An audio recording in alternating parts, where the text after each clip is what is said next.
पुढच्या बातमीकडे. शरद पवार गटाचे खासदार डॉक्टर अमोल कोल्हे आता अजित पवार गटात येणार असे संकेत अजित पवार गटाचे मंत्री धर्मराव बाबा आत्राम यांनी दिलेत. अमोल कोल्हे आमच्यासोबत आले तर त्यांचं स्वागतच असेल, ते येत असल्यास त्यांना कुणीही रोखणार नाही असं सूचक विधान आत्राम यांनी केलंय.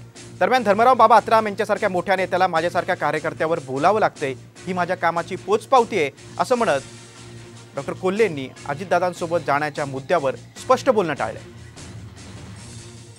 दादांनी जे सांगितलं ते खरंच असेल, कारण की ते त्यांना दादांनी जे यापूर्वी सांगितलं की ते त्यांना पाडायचं आहे म्हणजे ते पाडतीलच दादा, सवालच नाही. परंतु कोल्हेंचा जर विचार बदलला तर ते इकडे आले तर आम्हाला काय करायचं, ते पक्षामध्ये एक एक माणूस जुडला तर आमचा फायदा आहे पक्षाचा.